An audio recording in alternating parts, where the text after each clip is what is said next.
Yeah, this will kill me. It'll kill me.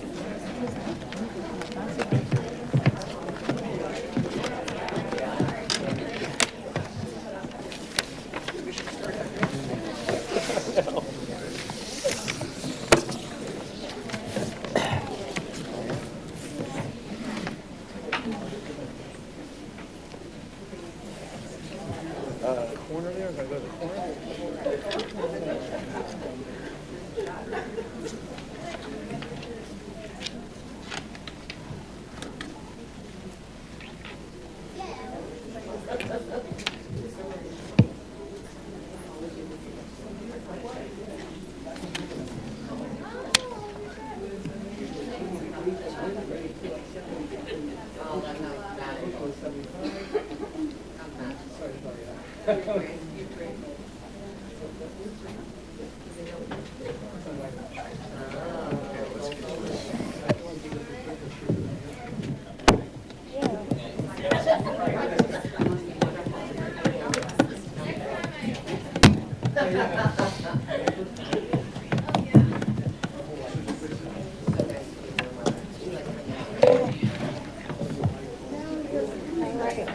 Good morning.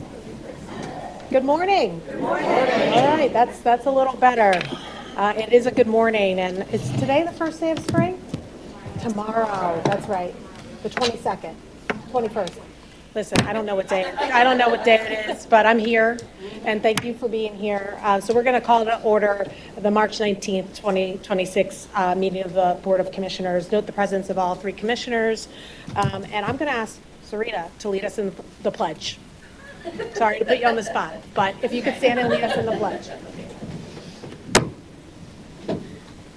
Pledge allegiance to the flag of the United States of America and to the republic for which it stands, one nation, under God, indivisible, with liberty and justice for all. Great. All right. So we know that March is Women's History Month. At our last meeting, we honored women who have been elected to represent their communities around Montgomery County. And this morning, we wanted to turn the spotlight to women that are entrepreneurs in our Montgo business community. With us today are women who are impacting our local economy and bringing flair and flavor to our main streets. My fellow commissioners and I will introduce each of them, and we'll have everyone come up for a group photo after every name has been called. So I will start. So first is Design Treasures. Design Treasures. The owners and founders of, is it Designated Treasures? Design, okay. Design Treasures, Brianna and Trevor Walls, keep standing, and Anime Curran. Design Treasures is a family-owned gift store in Norristown that's been in operation since 1984.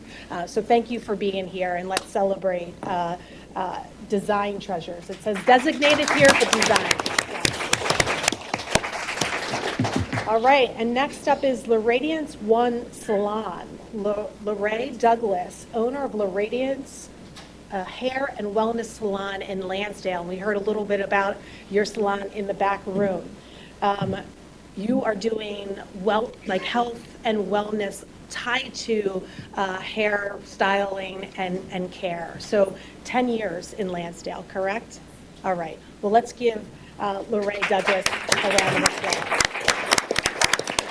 Thank you. Unleash Counseling. Annalisa Smithson, who owns Unleashed Counseling. Annalisa, a licensed private therapist in Pottstown who uses creative techniques, including animals, nature, and art, to help those overcoming depression and anxiety and addiction. Thank you for being here.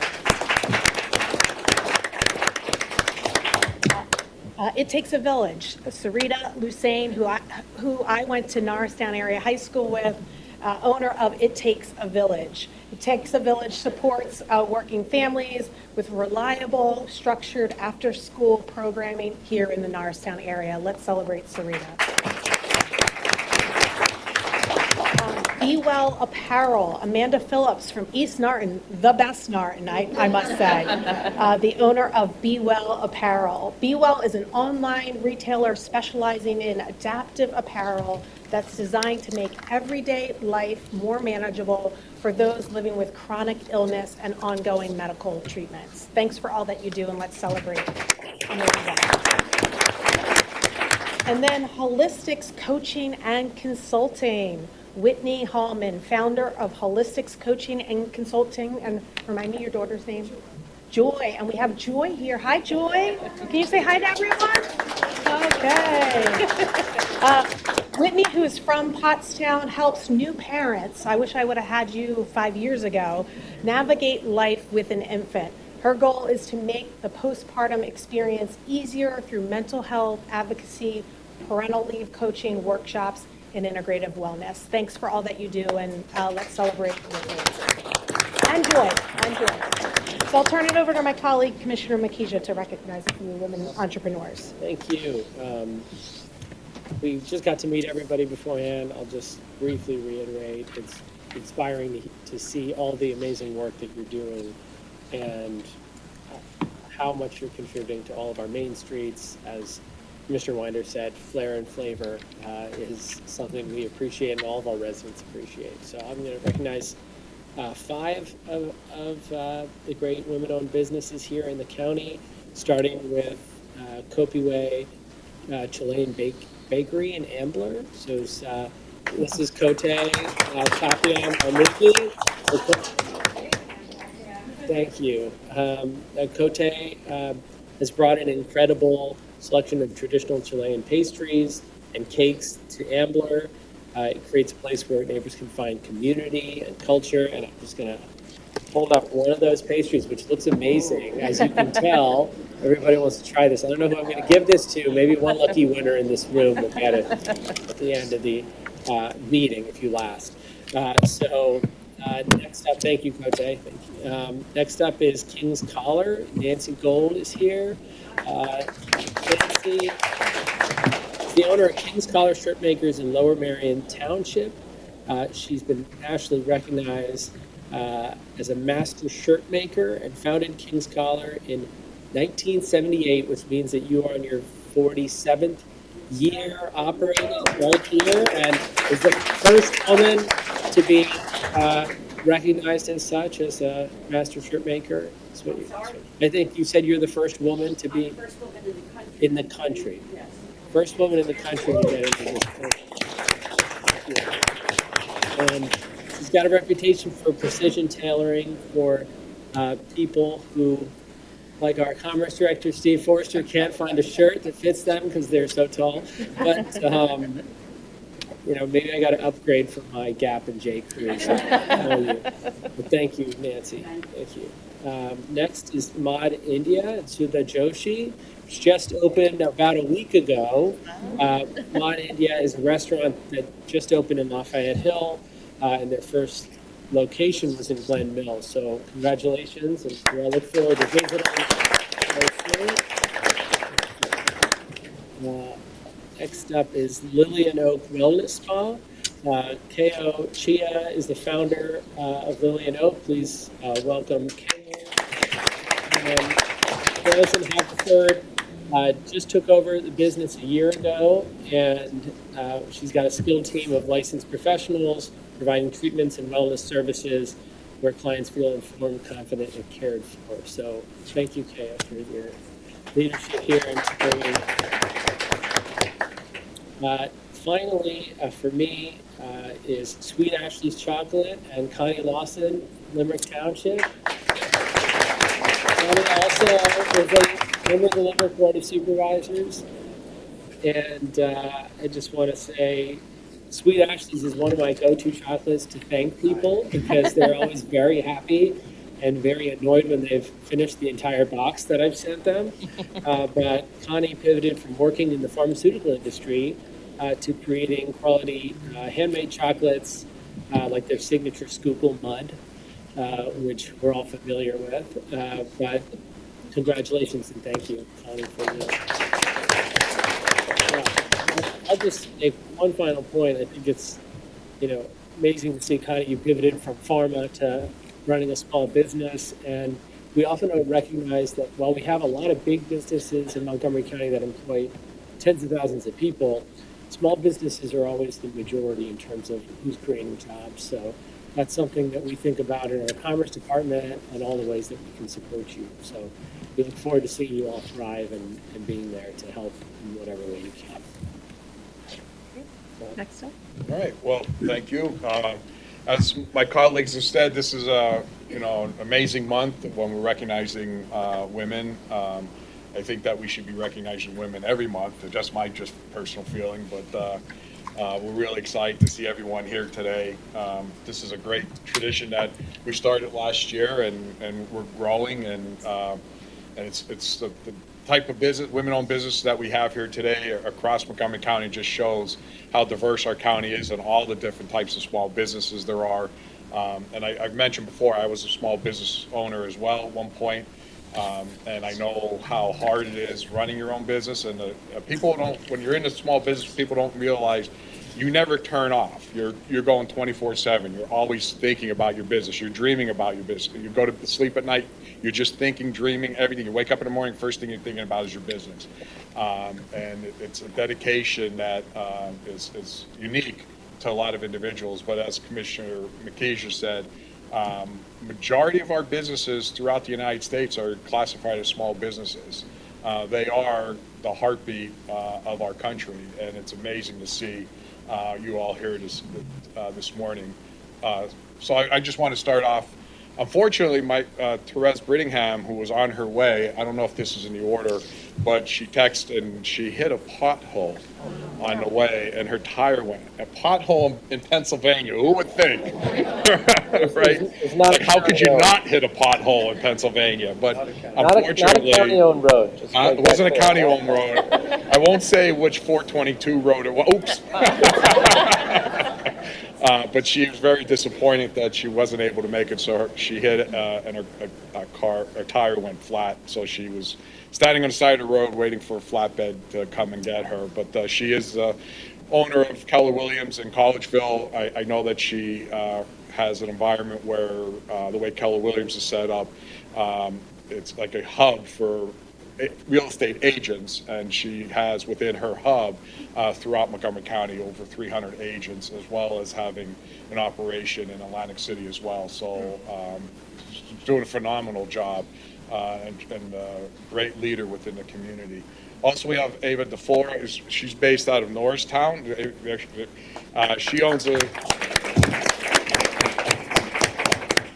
owns a social media solutions company for small businesses called Salient Social Company, and it's great to see. How long are you in business now? 1 year. 1 year, and you just out of college? 1 year? 22. So that's great to see you jumping into your own business like that, and I know you're doing really well, and I think great things are ahead of you so thank you for being here. And then my next up is Avery Chapman. I see her. She was standing in the back. There you are. Come on in, Avery.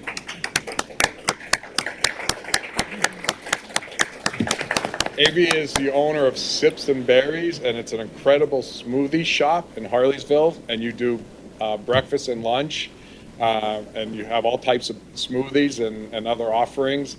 So when you're in Harleysville, make sure we stop by and see Avery. Her smoothies are incredible as well. So thank you for being here this morning. And I know you were running late to get here for serving your breakfast crowd. But we're really happy that you were able to make it and be here this morning with us. And then last but not least, we have Marina Katz. She's here from Abington. Marina is a Ukrainian immigrant who works as a personal injury lawyer, and she also is the president of the Philly Lawyers as well. She's an incredible community leader as well, and does an amazing job throughout Montgomery County and Bucks County and Philadelphia. So we want to, thank you for being here as well. And then, I have one more. Kathy Opperman, Empowering You Center. So it's Empowering You Pillars of Light and Love, which they own So Much to Give, which is an inclusive cafe in Skippack. And what's really unique about what they're doing there is they're providing an environment or a cafe for students and older with special needs. And I believe you have 30 plus, over 40 employees with disabilities. And all you can eat Sunday buffet. Is that every Sunday or? Yep. So they're right on Ridge Pike. I'm sorry. Yes, it's Skippack Pike in Skippack, right in the village there. And if you haven't been, please stop in and support, because it's a great cause, and it's really a nonprofit organization for the environment that they're providing. So if you're there, again, please stop by, and all the businesses that we recognize today, if you're in the area, please stop by and show your support. And I want to thank everyone for being here this morning. Great. So we're going to invite all the women-owned business owners up for a group picture.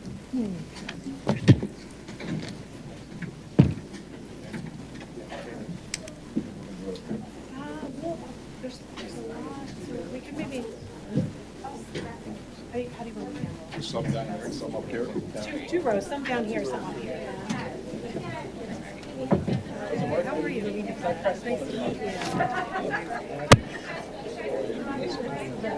you. And then we'll have everybody step. Yep. Can you just do it on the other side? Sure. Maybe 1, 2, 3, 4. Keep going. Yep. 1, 2, 3, 4. Yes. On the other side. You can stay there. And then you 3. Great. So 4 and 4. Yep. Okay. All right. And then I do need everybody to step. We're going to step up a little bit. Step up. Stephanie, you want to scoot this? Yeah. Right. That's okay. Let's step up. There you go. Ooh, Sorry. Sorry. Get everyone? I'm going to get tighter. Benson, can you see everybody? I think he's got everyone for a second. Good. 1, 2, 3. Great. Thank you for being here. Thank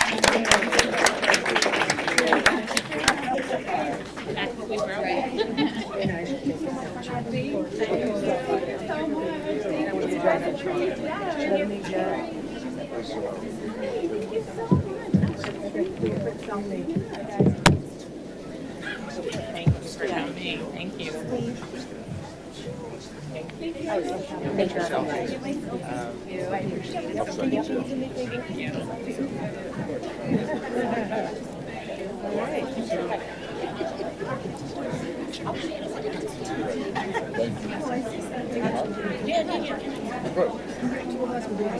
That's right.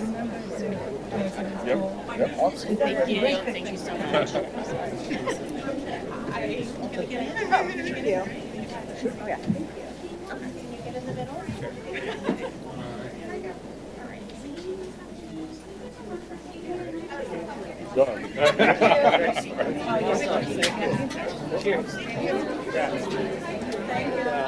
Thank you for coming. Thank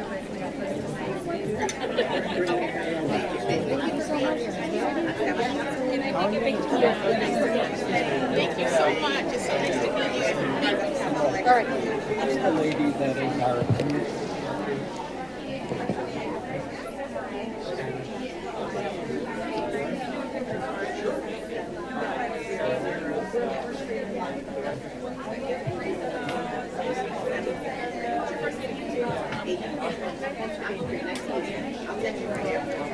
All right, we're gonna continue our meeting. Thanks, everyone. Thank you for being here. Thank you.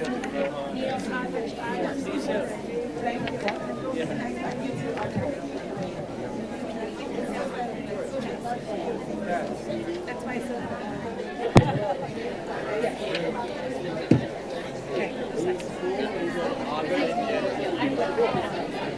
All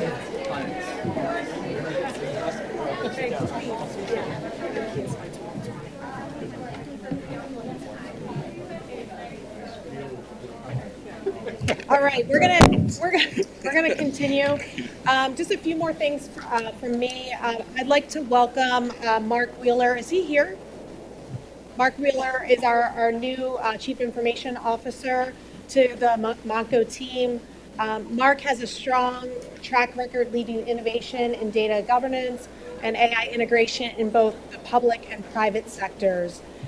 He previously served as Director of Data Analytics and Artificial Intelligence for the federal government's Centers of Excellence, and also served the City of Philadelphia as Chief Information Officer. The board has continually worked to innovate our operations to serve our residents to the best of our ability, and we're really excited that Mark has joined our team. Next up, as we've mentioned many times in this room, housing security for our most vulnerable friends and neighbors is another major priority for this board. We recently celebrated the grand opening of a new short-term supportive housing facility in Lansdale, and we're proud to keep the momentum rolling as we break ground on our new Norristown facility next Tuesday, March 24th. Our team worked hard with local advocates to get this project approved at a zoning hearing board that went well into the evening last spring, and I want to thank our county team for the work that they did to get this project approved. So we're thrilled to see some of the fruits of that labor come to bear here in Norristown, and we're grateful to many of our staff, especially Kaylee Silver, who is a tireless leader on this issue. So we welcome you to join us as we break ground next week. Coming up next month in April is Earth Day. To mark the occasion, we're thrilled to announce our first ever sustainability marketplace. The marketplace will take place on April 22nd from 10 to 2 p.m. right behind us here on Sweet Street between 1 Montgomery Plaza and the courthouse. The marketplace will feature a carefully curated lineup of local vendors offering sustainably made goods, eco-friendly products, and locally sourced food. Attendees can shop from local makers and learn simple, everyday ways to incorporate sustainable practices into your homes and lifestyles. This event is open to the general public and free to attend. We are actively seeking vendors to participate, so to apply, you can scan the QR code on the screen, which is a little far for you to do that, or search for the Sustainability Marketplace on our website. Applications are due March 31st. I'd like to thank our Chief Sustainability Officer, Davy, for her leadership and her innovation around doing this event. So, Davy, oh, there you are, hiding. A couple more things. Spring holidays. As we move through spring, we have a number of important holidays and traditions to recognize. I want to wish everyone a happy Easter, Eid, and Passover. I know that our Muslim friends and neighbors will be celebrating the end of Ramadan this weekend. I'll be attending an event tomorrow afternoon. Regardless of what you celebrate, the spring holidays share a common theme, and that's a theme of reflection and renewal. And we wish everyone who's celebrating in the coming weeks a joyful time with family and community. And then lastly, I have the honor of recognizing this month's Way to Go winners. These are county employees who have been recognized by peers for outstanding service to our county. First up, we have Yvonne Durham, an officer on our security team here. Yvonne, don't hide over in the corner. Come on in. Come on in.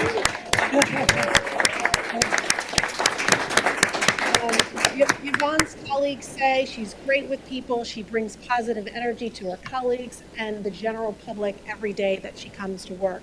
Yvonne goes above and beyond her work duties and is truly a valued member of the team. So congratulations, Yvonne. Next, we have Lauren Fowle, who is not here, who is the lead developmental disabilities waiver coordinator. That's a mouthful in our Office of Developmental Disabilities with HHS. Lauren's colleagues say Lauren is constantly juggling multiple projects and coordinating with partners to help individuals and families understand their eligibility for medical assistance. She is thorough, dedicated, and compassionate, and always brings warmth and a sense of humor to the office. Next is William Billy Franklin, a correctional officer here in the county. He's not here today. Billy's colleagues say he is always hardworking and on top of his daily duties. He takes the time to take others under his wing and mentor them to do the job to the best of their abilities. And everyone says he's a great mentor. So congratulations to Billy. Next, we have Chad Moore, our payroll manager within the controller's office. Many people don't get to see Chad, but we know Chad does a lot of great work throughout the county. Chad's colleagues say he frequently goes the extra mile for his colleagues to make sure their work is correct and timely, and he's constantly working to make our systems more efficient while keeping compliant within requirements. So congratulations, Chad. Thanks for all that you do. And last but not least, we have Jennifer Vedra, a senior district court clerk at the District Court 38-1-08. Jennifer's colleagues say she's hardworking, patient, and kind with everyone who comes in and consistently lifts up coworkers in a way that makes coming into the office really enjoyable. She is just an amazing head clerk. So congratulations to Jennifer and all of the Way to Go winners. And Yvonne, you are the sole person here, so let's come on up and take a picture.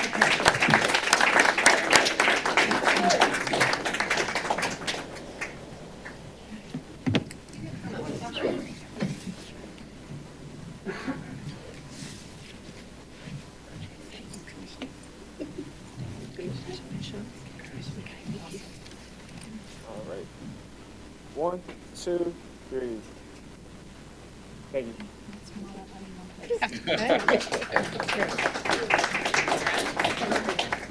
And just finally, before I transition over to Commissioner Makija, I want to acknowledge the report that came out yesterday about the Montgomery County Intermediate Unit in the Inquirer. The MCIU, I want to just clarify for our community, the MCIU is an independent organization, not a county agency. We do not oversee the MCIU's governance or finances. The Montgomery County Intermediate Unit is governed by a 22-member board of directors composed of school district representatives. The county's Department of Health and Human Services has utilized the MCIU as a contracted provider.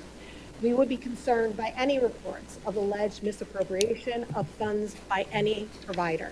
Our Controller's Office, which is our county's fiscal watchdog, would take the appropriate steps to determine if there was any misuse of county funding that occurred. And so that's the end of my comments. I'll turn it over to my colleague, Commissioner Makija. Thanks, everyone.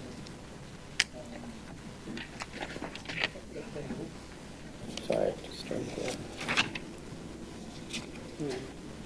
I'll just start by noting that we have an election coming up. So we've got an election in May on the 19th. It's our primary election in the midterms, less than 2 months. Our elections team, led by Frank Dean, is working very hard to make sure that we prepare our ballots. Candidates have had an opportunity to petition to get on the ballot. There will be a period in which the courts will entertain challenges in the coming weeks, and we hope that those will be cleared as quickly as possible, because in order for us to get the ballots out to the voters, we have to have a resolution in all the courts. So I say that because it's always a little bit of a tight timeline in the primary. We hope the legislature will change this so that we have more time to prepare and get people ballots early, but please look out for more information on when we get the mail-in ballots out. And if you haven't requested one and you want to vote by mail, please do so as soon as possible so that we can get your ballot out in the first batch of mail-ins. With that, I also want to acknowledge a conversation that's happening right now in Congress that is deeply concerning to election officials around the country. There's a so-called Save America Act being considered by the U.S. Senate that was passed by the U.S. House. The president has said it's his #1 priority. I want to make clear that from the perspective of election administrators, it would be completely unworkable for us to be asking all of our citizens, our residents, for their birth certificates or their passports, which is essentially what this bill would require at this time. Now, voter registration forms already require a driver's license or social security number, but one of the aspects of this bill would require that your name on the registration match your birth certificate. And for about 70 million married women, that is not the case, or not likely to be the case, because if you change your last name after getting married and you haven't gone through the procedures to change all of your documents, that there's likely a mismatch. And that could lead to the kinds of election litigation that we see when it comes to undated ballots and all of these issues where partisan actors try to come in and, depending on whether they think it'll help them or not, will try to throw out thousands, if not millions, of ballots. And none of that is good for our residents or citizens who have made every attempt to exercise their hard-won right to vote. So our county will be prepared to litigate if this bill does pass, because certainly we don't even have the resources to implement the kinds of burdens and requirements that are being suggested in this bill. And there are strong arguments that it is unconstitutional. If you think about the fact that we have a constitutional amendment against poll taxes and the idea that no one should have to pay any fee to exercise their fundamental right to vote, the idea that you would have to pay for a $165 passport in order to exercise your right is something that goes against the fundamental right to vote. And that's something that we take very seriously in our process. We want to make sure everyone in our county is able to exercise their rights. So stay tuned on that issue. Second, I wanted to note that we have a sticker contest for the I Voted sticker this year. It's something that you all, I hope in the county, when you exercise your right to vote, are proud to wear. For the first time ever last year, we actually put those stickers in the mail-in envelopes too, so people who are voting by mail did not miss out on that recognition. And what we'd like to do now is ask anyone in the county who wants to share their artistic skills to design an uplifting message, a visual sticker that up to 600,000 people might wear this coming election. Please submit your entry online to montgomerycountypa.gov/iVoted sticker contest. We're particularly trying to get high school students and young people to participate, but there's no strict requirement who can. So anyone who cares about promoting our democratic process and celebrating the right to vote should participate.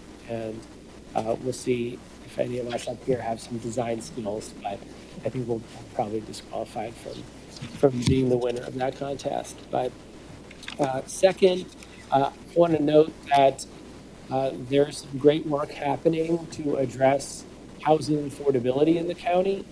There was a recent article on what's happening in Narberth in terms of consideration of zoning amendments that could allow different housing options.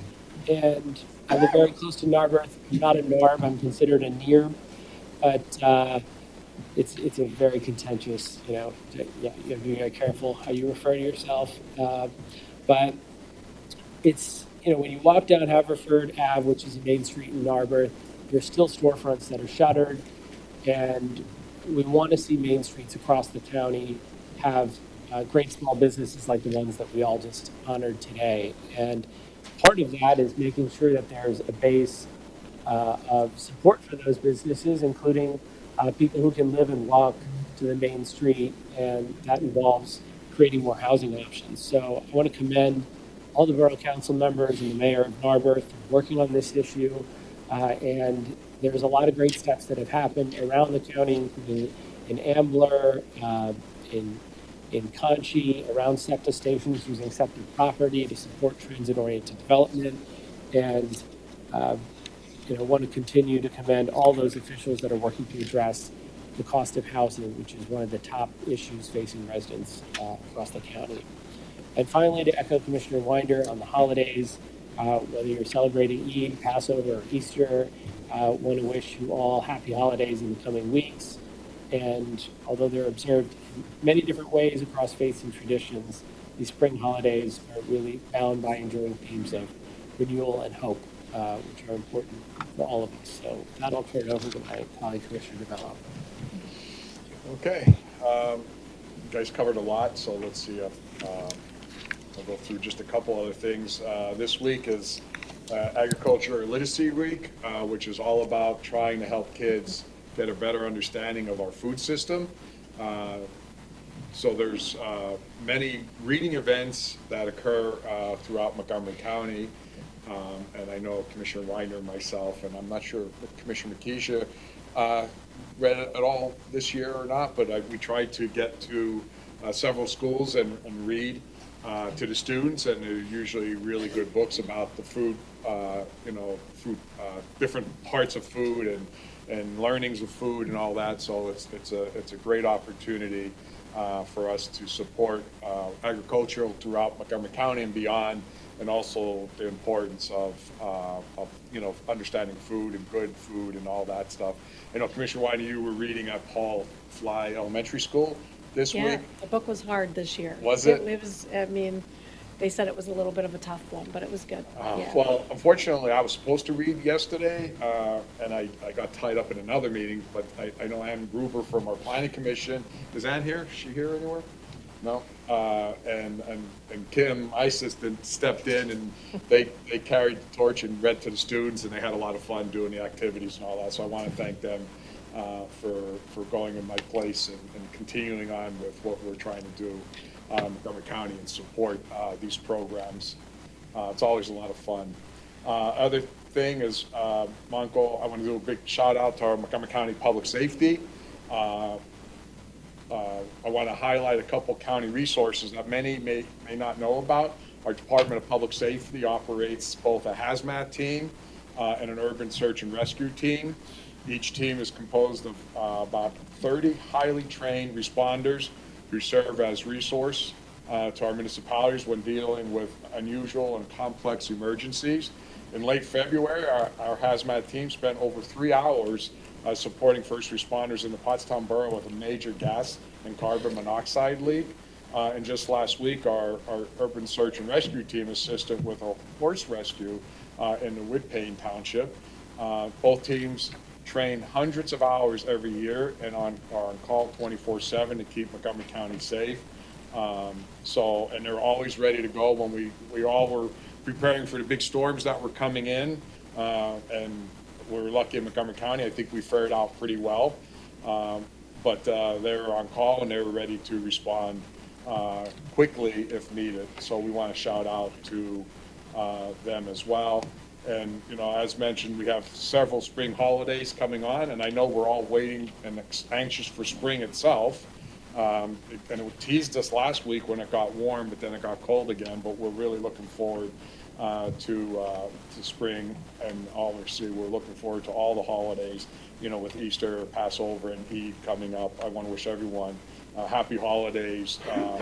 And I know last week was St. Patrick's Day, so that's a week where we all turn Irish for a time, and as three commissioners, once again, we participated in the Conshohocken St. Patty's Day Parade. We had a lot of fun. It's just great to be out there. It's such a great crowd, and we really enjoyed the day. And so now we all go back to whatever nationality we are, but for a week we all like to be Irish. So so thank you for that. And I want to reiterate two other things. One is, as Commissioner Weiner mentioned about the IU, I've gotten several calls as well. We both served on the IU board when we were on our respective school boards.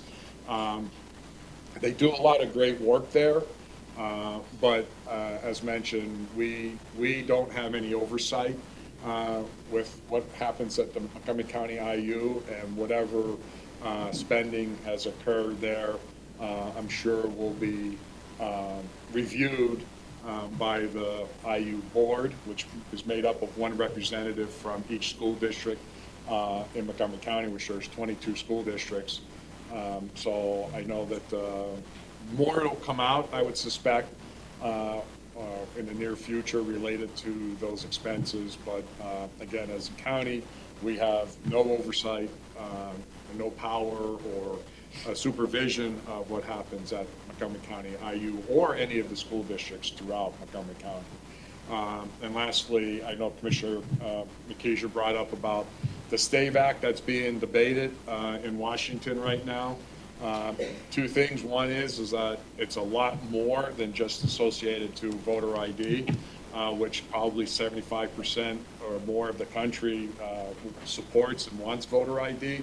But there's other aspects within that Save America Act. But more importantly, I've also learned when anything's being debated in Washington, however it starts, you never know what it comes out looking like. So we'll have to see if and how and what gets passed, and based on that, we'll all make a determination on how and if Montgomery County is impacted one way or the other. Okay, Thank you. All right, we have two short presentations. Gideon Day, so Christine Laura, our Chief Public Defender. Good morning, everyone. And good morning specifically to Commissioner Winder, Commissioner Makisha, Commissioner DeBello. Good morning. Yesterday, March 18th, was National Public Defender Day, or as I like to call it, Gideon Day. And every year we celebrate this specific day because exactly 63 years ago yesterday, on March 18th of 1963, the United States Supreme Court handed down a decision that changed the fabric of the American justice system in Gideon v. Wainwright. Before this landmark ruling, if you were charged with a crime at the state level and couldn't afford a lawyer, you were in most places expected to represent yourself. Clarence Earl Gideon, who you see up there in the top corner, was a gentleman with an 8th grade education who was expected to do just that in a Florida court, despite repeated requests to the judge that was overseeing his trial that he needed a lawyer. And he asked throughout those proceedings, and he was eventually convicted after proceeding pro se, which means alone. And from his jail cell, he hand wrote a petition to the U.S. Supreme Court. And in a shocking turn of events, because this doesn't happen often, especially on a pro se petition, the court agreed with him.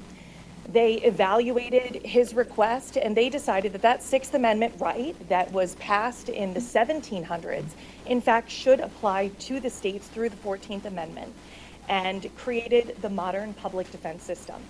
A number of years later, in 1968, Pennsylvania established the Public Defender Act, and our office right here in Montgomery County was established. Just a fun fact on a personal note, I wrote my cover letter and applied to this job on Gideon Day, on the 60th anniversary of Gideon Day, which is true. It's actually like the first line. It felt like a sign. I saw that the posting was there. I was a career public defender. Montco is my home county. It's where I live, where I was raised, and I was like, I should be there. And it came to fruition. So although that I was not even here yet, I started in July of 23, but it's a special day for me. It always has been throughout my career. Next slide. And actually, because it's Women's History Month, and I did see all of these wonderful women that we celebrated in the county, I just can't go without saying that although Clarence Earl Gideon is the godfather of the public defense system, the real mother of the public defense system, she actually started the first PD's office in LA County in 1913. And not a lot of people talk about her, but her name was Clara Foltz.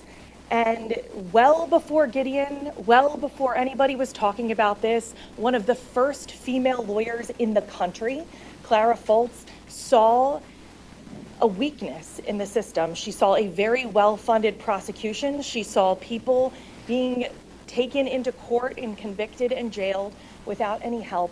And she knew that it was a problem. And she herself opened the first public defender's office in LA County, 1913. But after that, what's really amazing about Ms. Foltz is that she took the Foltz Act and went to 32 different neighboring states. And this is all before Gideon, and petitioned those states to open public defense systems there.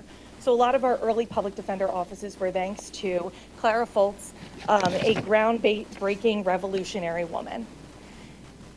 In an era where we often see civic norms challenged and civil rights and liberties debated, disrespected, and often broken, the work of the public defender, I think, is more vital than ever.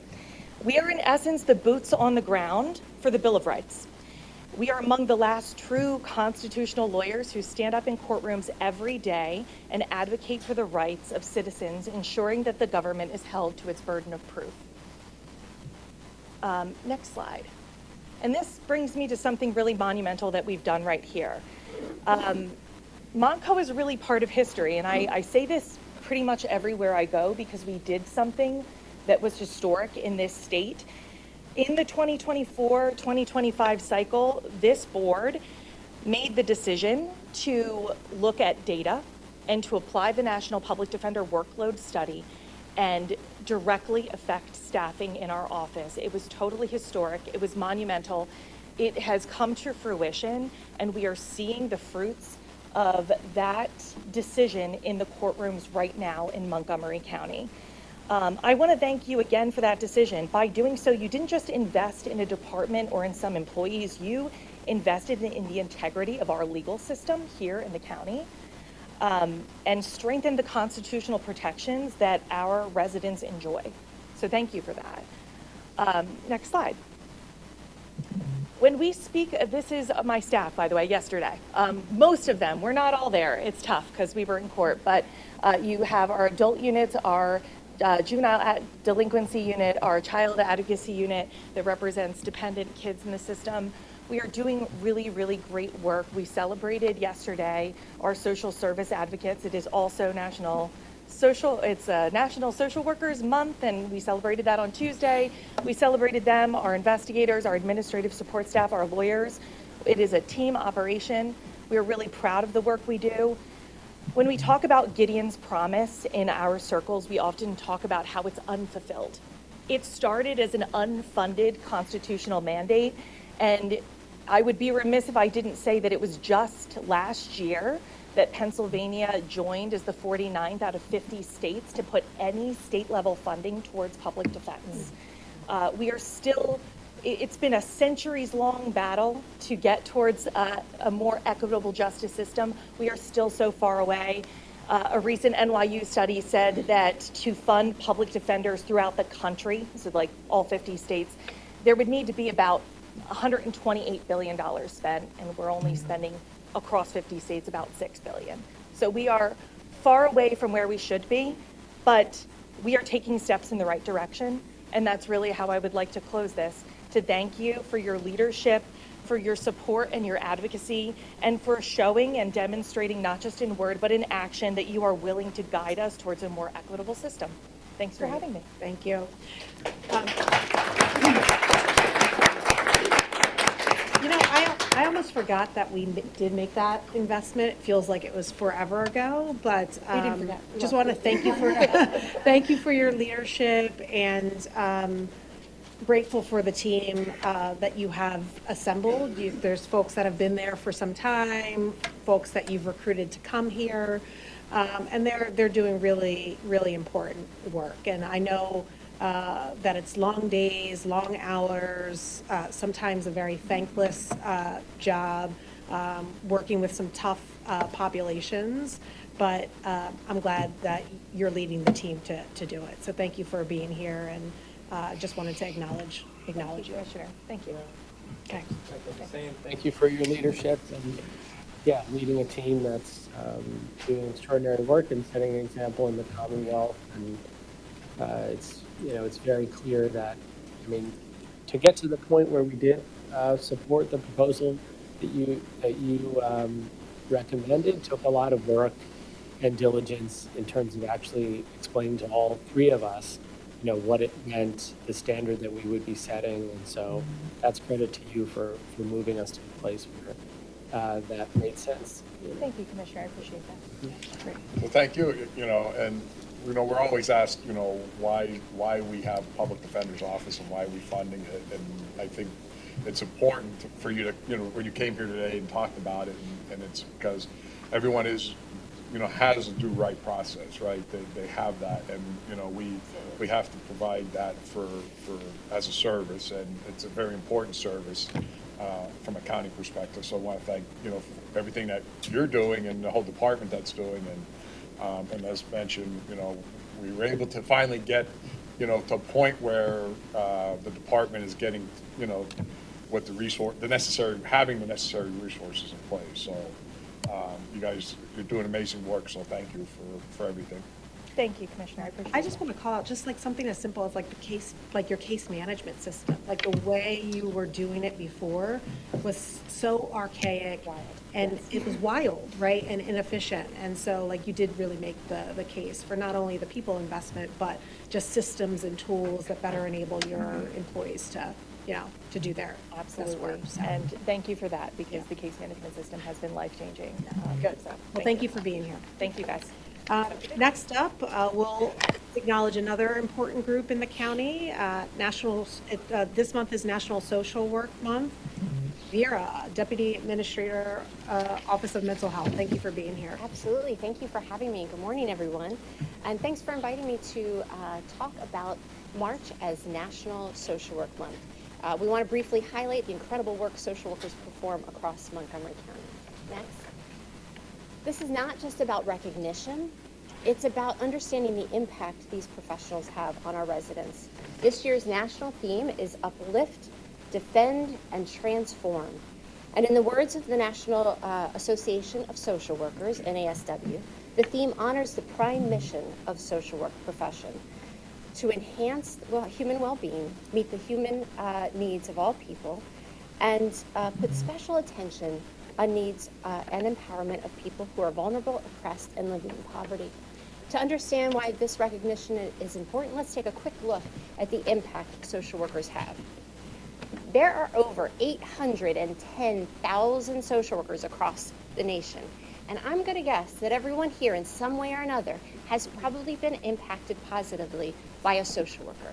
Whether it's you or a family member as you're in the hospital or at school, whether you're seeking support for an aging family member or a veteran, whether you need mental health or substance abuse interventions and support, if you need support around food stability or housing, anywhere basically that you think of a system or a program that helps individuals, there's most likely going to be a social worker there. And while many may recognize that direct service, that direct intervention that happens with individuals, many may not know that there's also a really cool part of social work that has a specialized training in system level, or what we call macro work. And that is what drew me to the field. We get to look at the big picture. We get to see policy. We get to understand and talk to community members to see the needs and also the strengths that a community has, so that we can organize and figure out ways to fill gaps within the system, or to create policy change in order to address those community needs. There are many social workers, in fact, in the county's own HHS, Health and Human Services, that lead the way in positive transformation. In fact, our very own Pat McKernan is the director of HHS, and she was named PA's Social Worker of the Year in 2023. Social workers are woven into the fabric of the community, but not to overwrite the beautiful pattern that exists. It's to help, to uplift, to build on those strengths, to elevate the community so that we can be even more resilient and strong together. The next slide. Thank you. The national theme of Uplift. One more slide, sorry. I was not correctly telling you when to switch those slides. Apologize. The national theme of Uplift, Defend, and Transform aren't abstract ideas. Social workers put these principles into practice every day. They uplift by connecting individuals and families to care. They provide support to a wide variety of areas so people, and in turn, communities, can flourish. They defend by advocating for vulnerable residents and protecting rights at individual and policy levels. And we transform by designing effective programs, improving service pathways, and leading systems to change to be more responsive to the community around us. Thanks so much for taking the time today to highlight the importance of social work and celebrate all the amazing accomplishments that have occurred with the support of social workers. Recognizing their efforts elevates the profession and it encourages future practitioners. So if there's anyone around here today or listening online that has not decided on their career pathway, but really wants to make a difference and improve the lives of the community around them, then I would seriously consider the career of a social worker. It is a fascinating, fulfilling, and impactful career. Thank you to the board for your continued support of this essential workforce. Great, thank you. And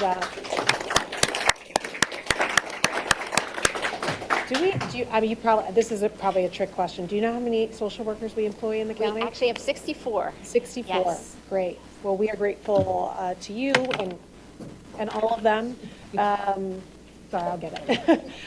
For the work that you do day in and day out. I often think about, like, my parents spent a lot of time going back and forth from the hospital when my mom was ailing, and it was really that social worker that helped us connect all of the dots and make sure that we had the supports that we need. So I know you all are doing important work. So thanks for being here to tell us a little bit about it. Thanks. Appreciate it. All right. Anything? Yep. Okay. All right. Next up, public comment. This section of public comment, because I see a few new faces here.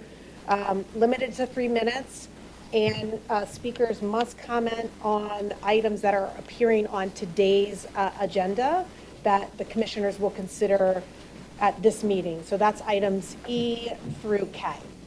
So who do we have for public comment? Mike Mascarelli.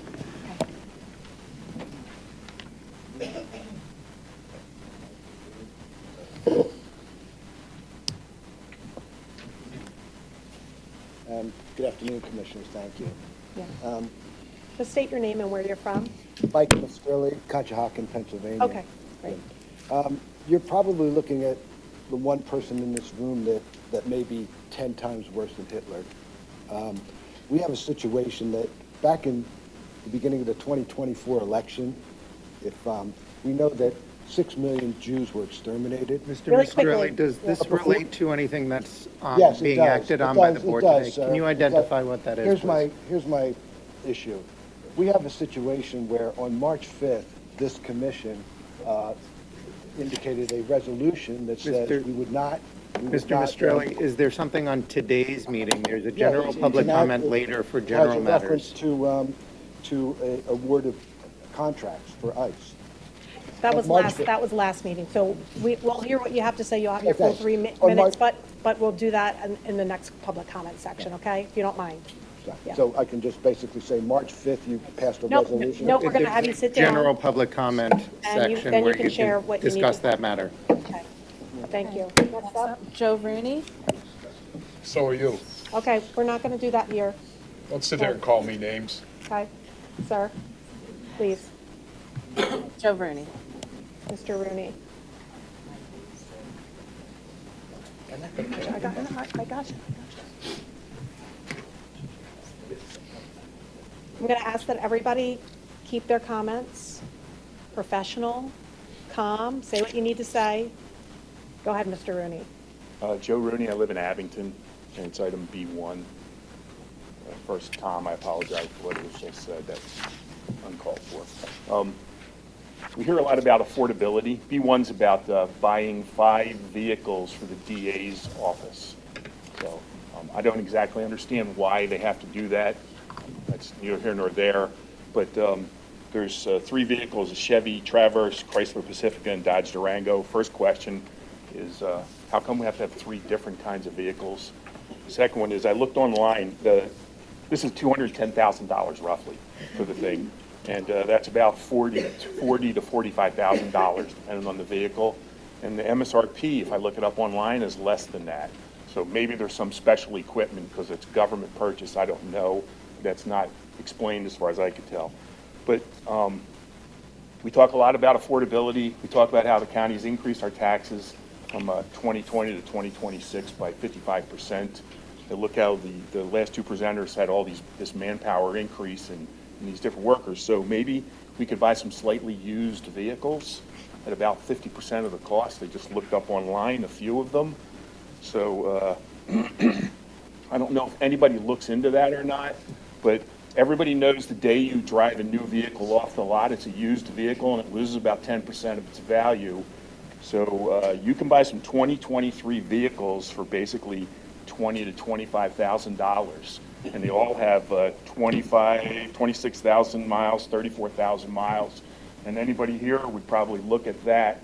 So I'm just asking that the county might consider that. I don't know about procurement, I don't know about any of that, but if we can save 5 vehicles, $20,000 a vehicle, and get something that has 25,000 miles on it, it does take a little legwork to figure it out, but it also saves us $100,000.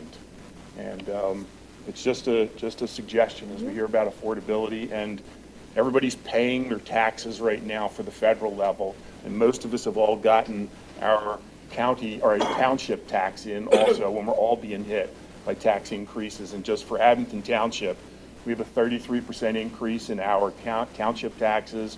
We have a 23% increase over the last 2 years in our school taxes. So if we could save $100,000, maybe we could look into that. Thank you for your very much. suggestion. And just on, I can't speak for the specific vehicles, we can look into that.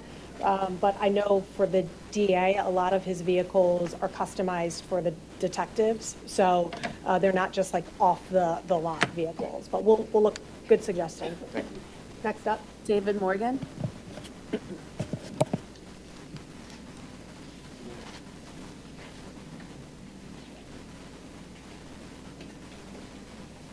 Morning, Commissioners. I'm David Morgan from Ambler, and I'm going to comment about my agreement with Mr. Rooney on B1, that to reduce that cost if possible, but also look at B4. I know that safety in bridges is really important, but that increase of $1.222 million is of concern to me. The total value of that contract is $8.2 million. So that going from 7 to 8.2 is a large double-digit increase in that cost. And was it foreseen? Is it something that's just another stage, or can we watch for all construction projects that we're not seeing that hefty increase? And also I'm concerned about B6 with $144,000 about transporting various voting equipment, because we had in our Abington meeting a comment made about there's one station in the park which is 24 hours open. It concerns me for safety for anybody trying to vote in the wee hours in the morning in a park, and also maybe a parking lot that's pretty deserted. So these remote locations, we have to really see if we can economize and have them more safe and maybe not 24 hours. Sure. So those are areas of cost savings I could bring up as a taxpayer. We are getting our bills, as Mr. Rooney said, and you can look at that line A on your tax bill, try to catch it before it goes to a processor if you have it, your home being taxed. These bills related, if we had 4% as our last tax increase, we also had sort of a hidden 4% in terms of drawdown of 13 million. 12% is covered. So if you consider the 4% covers 12 million. If we had $1 million increase every meeting, was about 20 commissioner meetings a year, that'd be 20 million. We are increasing our costs. Now we have also some new positions, upgrades in our salary board. So you have to consider when you're voting on these, how much we can absorb these higher costs. We also have, let's see, I think else I could mention here, the new positions. Oh yeah, if anyone's retiring, with these new positions, if someone can fill that, a position like policy and assistant policy, those people know a lot about general operations. If they can find a new position and save us that cost, so we take what they've learned and can provide for us, then those positions can be reallocated and we can have a drawdown in the workforce in our county, which is a costly thing with pensions and with benefits. So all this affordability is really of our concern, and we can really look ahead, because last year we had 55 million over budget, and we have right now, that I know, no CFO to manage all these things. And now we are at the quarter part of the year when the CFO gives a report about the budget. Thanks. I'd like to know how we're doing. Thanks, Mr. Morgan. They're actively recruiting a CFO, and we have other measures in place to help us navigate the budget implications. Thanks. Next up. That's it? Okay. Next up, I'll move to approval of the minutes. I'd like to make a motion to approve the March 5th, 2026 minutes of the Montgomery County Board of Commissioners meeting. Is there a second? Second. Second by Commissioner DeBello. Any board comment? Hearing none. Moving to a vote. All in favor? Aye. Motion carries. Next up, personnel. Anthony Brew. Good morning, Commissioners. Good morning. You should have in front of you the final copy of the personnel list. It is a 3-page document dated March 18, 2026. The time stamp at 10:02 a.m. All positions have been reviewed and accounted for your consideration. Great. I'd like to make a motion to approve the March 19th, 2026 personnel presentation as given by Mr. Anthony Brew. Is there a second? Second. Second by Commissioner Makija. Any board comment? Hearing none. All in favor? Aye. Motion carries. Thank you. Next up, advertisement of bids and RFPs, Montgomery County Exhibit A. I'd like to make a motion to approve the advertisements of bids and RFPs for Montgomery County on attached Exhibit A. Is there a second? Second. Seconded by Commissioner DeBello. Any board comments? I just want to make a quick comment on the related bids. The county has been a part of the Regional Sustainable Energy Partnership of Southeast PA since 2020. This enables us to take a big step forward towards making our energy consumption across the collar counties more sustainable and cost-effective for our residents. So today, we're voting on an RFP that would enable Monco to issue an invitation to bid for solar energy projects on behalf of Chester, Bucks, Delaware County, and Montgomery County as a joint initiative. If the vote passes, we would then seek to procure a vendor to provide solar panel installation across our region. Between all 4 counties, there are 15 potential sites, all at county-owned facilities. If approved, this is another example of Monco with our collar county neighbors being a leader on the issues that impact the county and our region most. Do you have a comment on that? Great. Yes, sir. So serving on the DVRPC board, Delaware Valley Regional Planning Commission, I got a sense from the staff of what's happening around the state, and this seems to be the first of its kind partnership that we should really be proud of. Working together as a region with the collar counties, we're going to deliver real lasting benefits to the county and all of our residents by investing in solar power and clean energy. So the long-term savings for us is about $11 million over 25 years, which is significant when you think of all the costs that we're trying to save on an annual basis. This will really add up and help us invest in other infrastructure needs that we have. It'll also give us more predictable energy rates in an increasingly unpredictable energy market. We all know this. If you look at your own PICO bill, energy rates have gone up significantly. The same is true for all county assets. And by investing in our own sources of energy, clean energy, we'll be able to have more predictability in terms of how much we're paying. And then finally, it shows continued progress to our leadership in cleaner, more sustainable county operations. We would love to get to a place where we are operating on 100% clean energy here in the county. We can do that through this solar initiative as well as the hydroelectric dam initiative on the Schuylkill. Together, that should be able to get us to a place of 100% renewable as we move forward. Good, thank you. Any other comments? We are going out for information, but we're not obligating anything at this time. So I myself will be really curious to see the RFP, the information that comes back, because I mean, sustainability is a great goal and concept, and I hope that we're able to get there. But I also look at it from a business standpoint to make sure that the ROI is there, and we're not just using county funds. There has to be a payoff at the end from savings. So I'm really excited to see what information comes back, and then, you know, we'll be in a better position to decide how we move forward, I believe. Okay.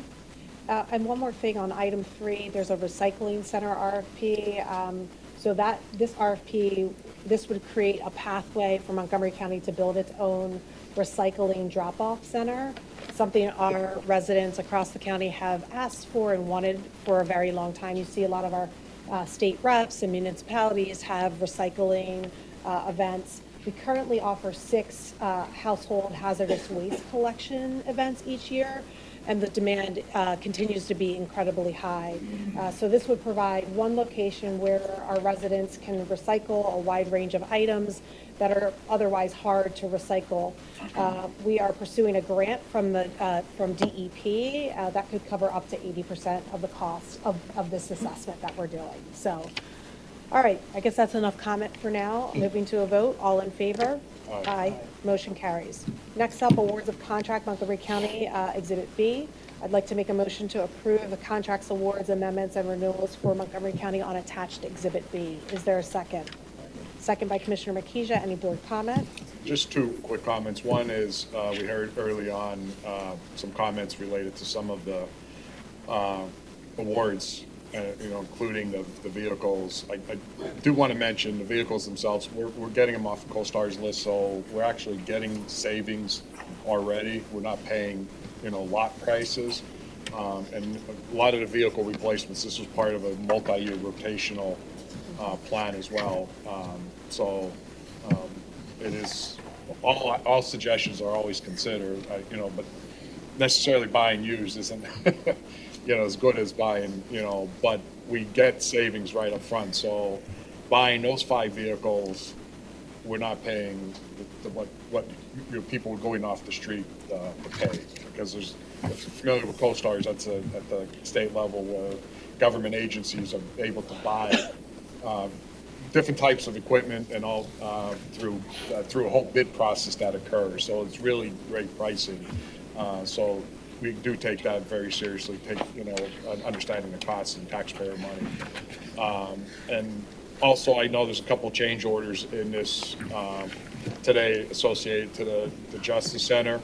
I know that this has been a hot topic for a while, and as 3 commissioners, we are certainly not happy with where we're at, and we are trying to pursue to get this project done as fast as possible. It is running late. It's over 2 years late. We've talked about this at previous meetings. We are not happy. We don't agree with a lot of where things are at this point in time, but on the flip side of it, we have to get the project done. We're kind of limited in saying, well, you know, we're just going to stop here. That's not an option. But we will be, as mentioned also in previous meetings, we are pursuing, in the future, we'll be pursuing, there's processes that you go through when you deal with contractors that don't meet timelines and delivery schedules and other things, and we'll be pursuing all avenues to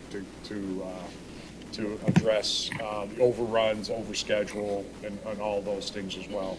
So we are on top of it. We are very upset. I know probably angry in a lot of instances is a good word to say as well, but we're going to do what we can to get this project done, and then do what's necessary to recoup the overspend in the future. So I just wanted to mention that as well. Thank you. Moving to a vote, all in favor? Aye. Motion carries. Next up, awards of contract, Southeast PA Regional Task Force, Exhibit C. I'd like to make a motion to award the contract awards, amendments, and renewals for Southeast PA Regional Task Force attached to Exhibit C. Is there a second? Second. Second by Commissioner DeBello. Any board comment? Hearing none. Moving to a vote. All in favor? Aye. Aye.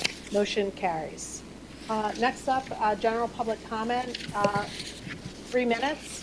Must be germane to county business. And I'm going to ask everybody to be respectful in their comments. I don't want to see anyone disrespecting any of my colleagues here We can disagree, right, on whatever your comment is, but let's keep the temperature down. So first up, Mike Mascarelli. okay, Mike, you're up. Go ahead.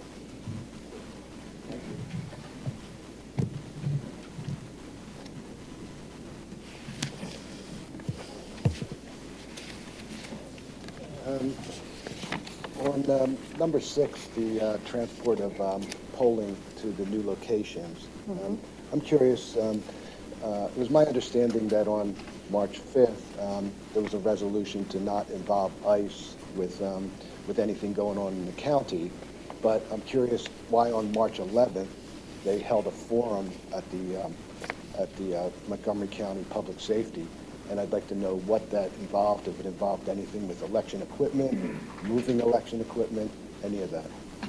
I'm not even, Yeah, we'd have to look aware into of what that. you're talking about. But again, so as far as the resolution that took effect March 5, does that have any teeth to identify what they're doing?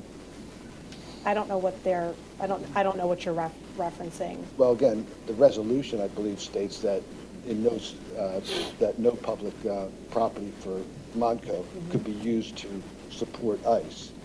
But apparently, on March 11th, less than a week later, they're there holding a big forum at the Maricopa County Maricopa County? I mean, Hold sorry, on. Montgomery County Public. So we'll look into it, Please. and we can get back to you. We have to do a little research, but thanks for your Yeah. comment. Again, these people are out of control, and they need to Okay. be. Thank you. Next up, Fred Standard. I'm sorry, that's.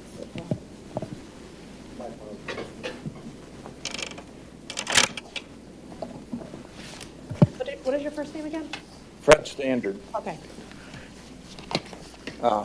Madam President, Commissioners, I represent ABATE, Montgomery County. I am a resident of Upper Moreland. ABATE is Alliance of Bikers aimed towards education. We are a statewide group. We're a national organization as well. We're here to promote public safety as far as motorcycles are concerned. Now, what I would like to propose is to have the commissioners proclaim the month of May as the Motorcycle Awareness Month. It's something that has been done for many years up at the State House on the steps there. I would like to let the bikers know that here in Montgomery County, we are recognized and that we do a proclamation for that month. Okay. Yeah, happy to look into doing that. And can you leave your information with our board secretary, Yvonne? Yes, I'll give it to her after the meeting. Yep, thank you for your comment. Thanks You're for welcome. being here. Thank you. Yep. Mark Height. Hi, Mark. Good morning. My name is Mark Height. I'm a resident of Limerick Township and a member of the Royersford Baptist Church, which is in Upper Providence Township. And we are a proud member of the Power Interfaith Network, and I'm here to speak to you as part of a group from Power Interfaith. I bring an additional perspective in that since January of this year, I've been serving on the Limerick Township Planning Commission. There's probably not much about data center development I could tell you that you haven't already heard. But here's the thing. People in our township see these things coming at warp speed, and they are upset. At our January meeting, I listened to dozens of people during the public comment period. These were not unhinged people. They presented well-researched concerns about the effects on electricity costs, power transmission disruption, water availability and quality, environmental issues, noise, wildlife habitat destruction, and decommissioning concerns. They were upset because they felt their government was just letting this development happen, and they were asking us to do something. We've had to move our next meeting to a larger venue because we're expecting maybe hundreds of people. No surprise to you to hear that there's not much local governments are empowered to do. We're required under the state constitution to provide zoning for every type of use. Limerick Township has a data center ordinance, which is better than not having one. I suspect the ordinance was drafted to make development pretty easy. That's a topic for another venue. The point is, that if a developer shows up with a proposal that complies with the ordinance, the township has to say yes. We have one application on the books. Reading the tea leaves, it would not surprise me and many others to see 2 more, maybe more than that, 3 data centers in a tight radius in Limerick Township, right across the river from a 4th at Pennhurst in Chester County. So we in Power Interfaith know that you don't have, you're not vested with the power to deal directly with this either. It's going to require action at the state level, the State House and Senate and the governor's office. That's going to take time during which these developers can just push their proposals through and start building. So we're asking you to publicly support a statewide moratorium on data center development in order to give legislators at the Commonwealth level the time, the breathing space to develop and enact policies that truly address the need for sustainable economic development, concerns about energy demand and cost, environmental protection, and community impact. A lot of people are watching all of us. Thank you. Thank you for your comment. A couple things. We are spending a lot of time as a county just learning about data centers. We've got, Davey, who just did a program with Chester County and Montgomery County, an educational program. You both were there to help educate local municipalities. So Davey, thank you for your leadership there. We also are working on model ordinance language for municipalities. So our planning commission is leading the way there. In terms of like a moratorium, I'll turn to our solicitor. What we are going to do is just at least provide residents the information and education that they need in order to understand both sides of the issue, right? But we know that data centers is local, which I appreciate you acknowledging. That's done at a municipal level. But we have talked as a team about doing some type of educational programming for residents because we see a lot of people getting their information on social media. There's a lot of misinformation out there. It sounds like you all have done your due diligence and research. But we're going to try to do our part to understand the issue and help educate residents. So I know it's a hot topic. On the moratorium, I don't know if our solicitor has any comment there. So we don't have authority under Pennsylvania law to enact such a moratorium. But yeah, I guess you're suggesting to lobby our state. So Which again, in terms of education, both of residents and work that the county might do. Otherwise, that's at commissioner's discretion, but on the legal aspect, we don't have the authority to do it. Those zoning decisions are at the municipality level. I'm not a lawyer, but I tell you all the time I could play one on TV, so I just always want to check. But thanks for all that you're doing, and keep us posted on the programming that you're doing. And we're committed to convening and trying to understand the issue for all Montgomery County residents. Yeah, I mean, the problem is this is happening so fast. I know. There's no time for anybody to respond to I understand. It's all going to be done before anybody can do anything unless the state decides to put up a moratorium. Yeah, and I'm sure you're lobbying the delegation as well. Appreciate whatever help you can. Yeah, okay. Next up. Marilyn Joygensen.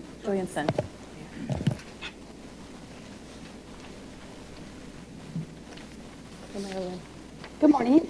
My name is Marilyn Jorgensen. I live in Audubon. I'm also here with the Power Interfaith St. James UCC in Limerick. And I'm opposed to the data centers and AI build-out coming to Pennsylvania as well.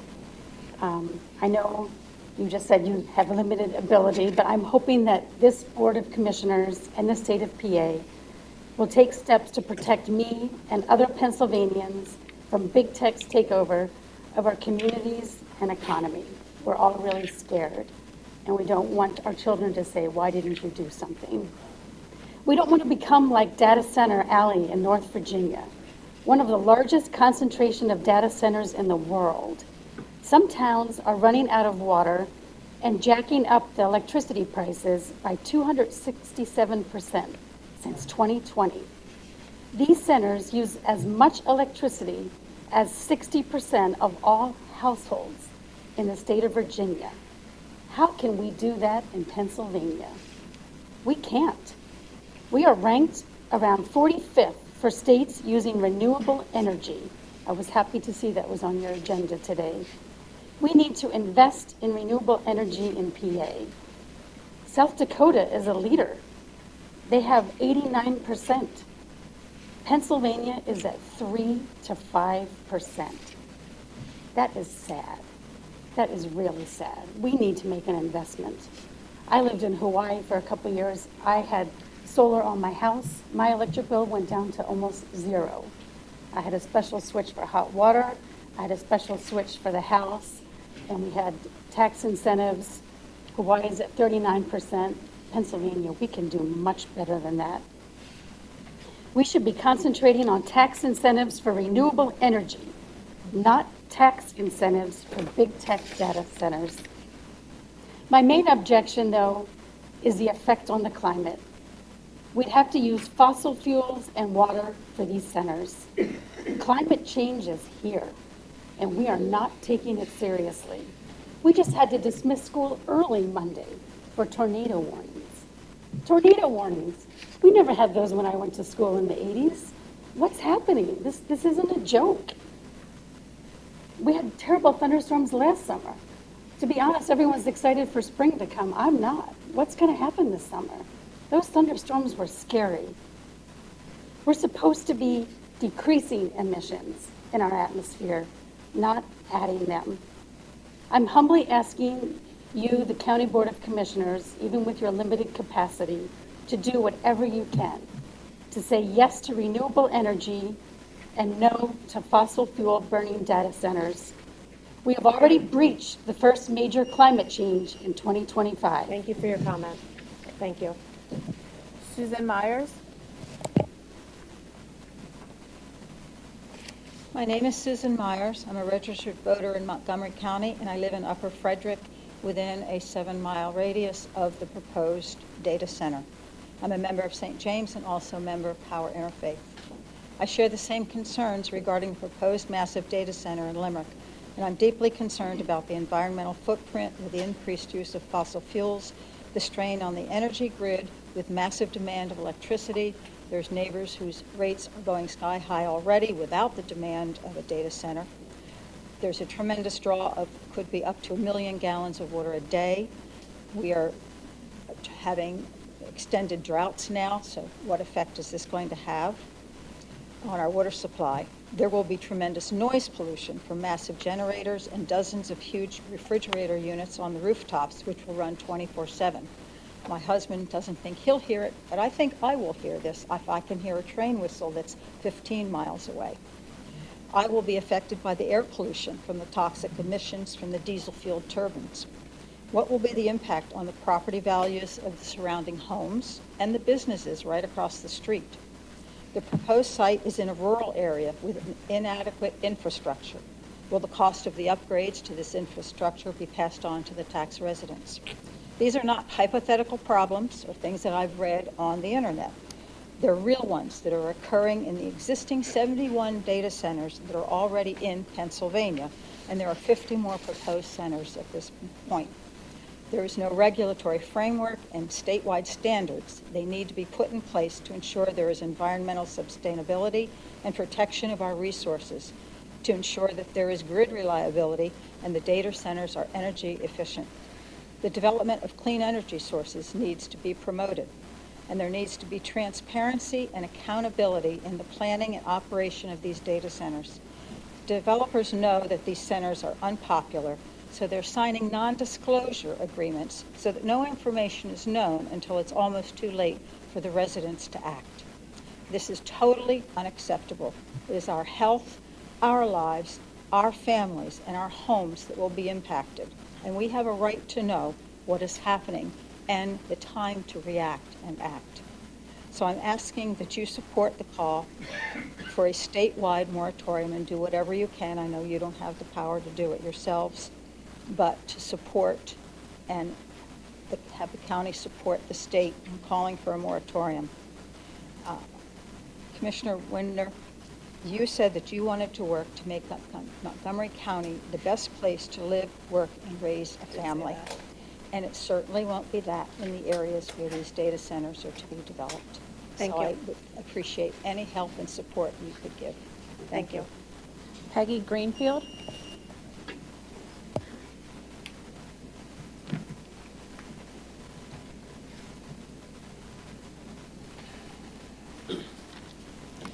Good morning, I think still, Commissioners. My name is Peggy Greenfield, and I'm a resident of Lower Marion Township, pardon me, where I've lived for more than 30 years.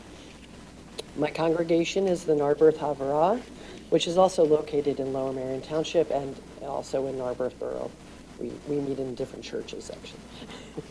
My synagogue is also a member of Power Interfaith, which is, as others have spoken, it's a multiracial, multi-faith, statewide organizing coalition of over 50 congregations working toward economic and racial justice on a livable planet. I'm speaking here today because of my grave concern about a proposal for an AI data center to open in Limerick Township. While I don't live in the immediate vicinity of Limerick, I am extremely concerned that the potential harms that this data center can cause will indeed reach and affect me in Lower Marion. I've been following the emergence of data centers throughout the country and the resistance and opposition thereto, which has made me aware of the following potential risks posed by the data center. First, a major drain on our power grid, leading to astronomical increases in our utility bills, particularly electric bills, as well as increases in power outages and just lack of access to power during heavy surge times, as well as depletion of our water supply and risk of its contamination. I fear that our government at all levels is allowing the AI data centers to proliferate with little to no assessment of the damage and harm they will likely cause to both the Limerick community and throughout this county. This reminds me of the way that fracking of natural gas got pushed through locally and at the state level without first assessing the potential harmful effects, which we now know or actually came to fruition. I urge you, as representatives of our county, to use your voice, your relationships, and your resources to speak on behalf of the interests of all citizens of Montgomery County, especially the interests of Limerick Township residents, and convey to people at all levels of power in the state and local government, including and especially our governor, my concerns and all the other concerns of others about the risks of skyrocketing utility bills and depletion of our water resources posed by the proposed data center in Limerick. Please, please do what you can to slow this barreling train down. This means speaking loudly to anyone you know about the need to pause the onslaught of these data centers. Thank you. Thank you for your comment. Laura Walters.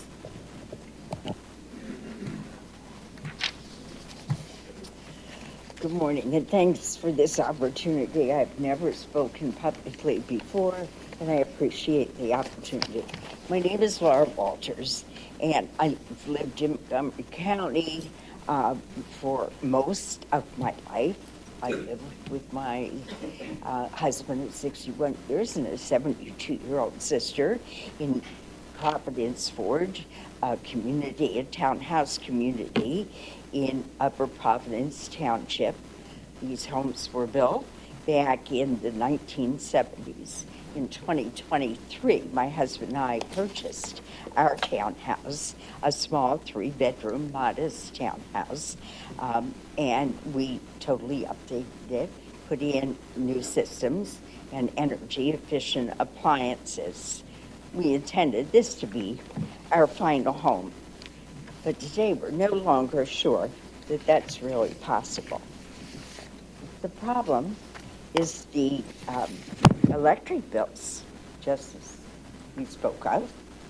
Our electric bills have become unmanageable, not just because of major changes in our usage, but because of the escalating costs being passed on to consumers by PECO.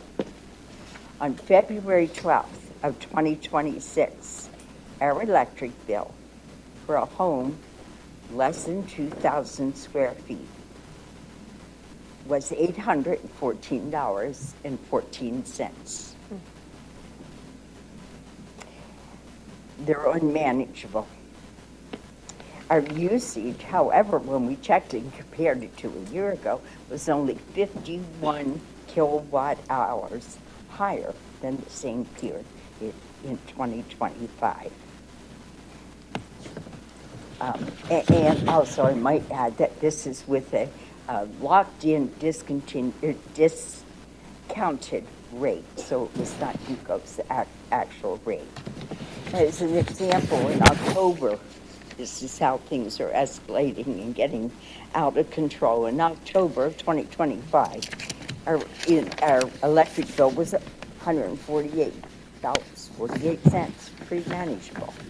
November it went up, got colder, $219.04. In December, got a little bit colder, but we doubled. We were now at $484.38. In January, let's go up again, $660.82. February, we reached a peak, $814. So this has a community impact. I'm not alone. I have neighbors in smaller units. I'm sorry, ma'am, your time is up. Sorry. We're giving Okay. everybody 3 minutes. Sorry.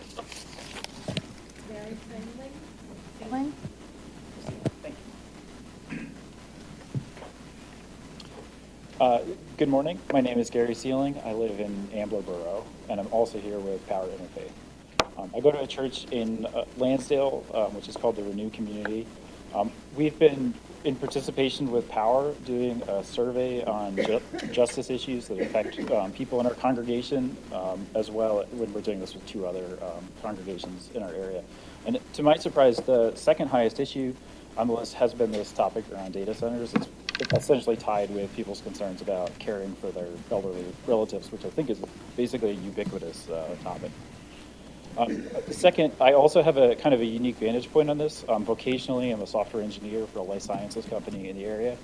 I'm a leader on a team that has a group that has about 200 people in it, and so we've tested a lot of the AI tools to see kind of how this impacts our day-to-day work. So I get a lot of private feedback from people as they're testing these tools. And one of the things which I have discovered is that a lot of people hearing these concerns from family and whatnot are just privately either refusing to use the tools or limiting what they can. So I think that we may be thinking about the economic impact potentially in the wrong way. It's to the extent that it does help people, it's something that if people are unable to use the tools because of these concerns, then there's a serious issue there. And I would also just remind everyone that as a person who lives in Ambler, we have a very visible representation of ignoring a historical environmental issue. We have a Superfund site in the middle of town that's been there forever, and will probably be there for the rest of the time. So I think this is one where we want to get ahead of it. So I would concur with the previous ask for a moratorium on data center construction. Thank you. Thanks for your comment. Jim Molick?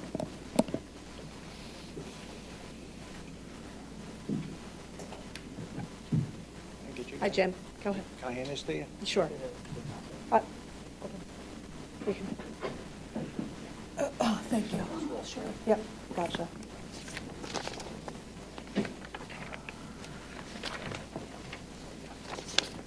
Go ahead. Yeah. Malik Worcester. There's nothing in the Constitution that requires free speech be respectful and calm, nor does it say you can't call people names. I'm a free speech kind of absolutionist kind of guy. That's fair. So I think you need to review the Pennsbury free speech case, Eastern I'm just District. asking for decorum in this. No, I in get, this. I Yeah, get, that's I all get I'm where, asking I get for. where you're coming from. Yep. But what I'm saying is it's not enforceable under Pennsbury. According to 8 U.S.C. 1325, it's a criminal offense, misdemeanor, to enter or attempt to enter the United States without authorization, punishable by a fine and imprisonment. These individuals are called illegal aliens. The term unconditional or undocumented is not found in the statute. Ms. Winder, you referred to ICE's actions as an unwanted. It's federal Winder. Winder. It's Winder. Invasion, Winder, unlawful federal invasion. What is that? What's an unlawful federal invasion? Where can I find that definition or that law? Both you and Mr. McKeisha stated it's about protecting constitutional rights and the rule of law. You both seem to have forgotten the supremacy clause of the Constitution, which states federal law takes precedent over conflicting state law, which you have here right now. You took an oath to support, obey, and defend the Constitution. A violation of that oath is a misdemeanor punishable by a fine, jail time, and removal from office. I suggest you read that. Mr. McKeisha talked about Alex Preddy, the guy who brought a concealed weapon to a protest and who was filmed cursing at federal agents, spitting on one of them, and then kicking the taillight out of a federal vehicle. You appeared to use this case to justify your non-cooperation with the federal government. I ask did you see the video of the Norristown police officer who rammed a naked guy in the middle of the street? Did you cut ties with that police department because of that incident? Did you defund that police department? Did you pass an ordinance to not coordinate with that police department because of that officer's actions? I don't think so. You said you want to use every tool at your disposal to make sure residents of the county are safe, except the tool to remove violent, criminal, illegal aliens. How many illegal aliens are in Montgomery County right now? How many illegal aliens with a history of violent crime are there in Montgomery County right now? How many children are being child trafficked by illegal aliens in Montgomery County right now? Removing illegal aliens is for the safety of the people of Montgomery County. So you're looking at it kind of the wrong way. So I would say... Your time's up. Thank you. Return your money to the federal government. Your time is up. Thank you. Brian Hanlon. Good morning. I'll first say I want to shout out to my wife's woman-owned business, Yoga Home in Conshohocken. Thank you for running all the Great place. Yeah. women-owned businesses. I'm here to talk about funding for Meals on Wheels. I wanted to share two quick stories. I shared an email with you guys last week. One is a gentleman in his 70s with MS who has a dog. It's his only daily companion. He is lifelong veterinarian, retired. He could not find another one. I go to his house once a week. I was able to find a friend from college who's a veterinarian nearby, and he's now providing free veterinarian services at this guy's house throughout the year. Another one is a woman of color, and she and I have had discussions about her life experiences. And I mentioned I'd been to the Equal Justice Initiative museums in Montgomery, Alabama. And this conversation, one thing led to another. I got her some books from there. We had some powerful conversations. She shared it with her sister in Pittsburgh, who shared it with her church, who shared it with the congregants, and they have weekly conversations about it. This is just another example of how this in-person need for this interaction with the seniors is so important. I'm concerned about Montgomery County Office of Aging considering cutting or reducing Meals on Wheels for frail homebound seniors in the coming fiscal year as a cost-saving measure. I feel this would be short-sighted and miss many opportunities Meals on Wheels provides to local employers, employees, volunteers, and recipients. During the month of March, many of the Meals on Wheels providers invite stakeholders to deliver meals with them and see firsthand the value of this service. I encourage all of you to take advantage of this opportunity and hear from clients and volunteers regarding the value of this program. You're welcome to join me Wednesday mornings in Conshohocken or any of the other Meals on Wheels programs. Thank you. Thanks for volunteering with Meals on Wheels. Joe Rooney. Mr. Rooney.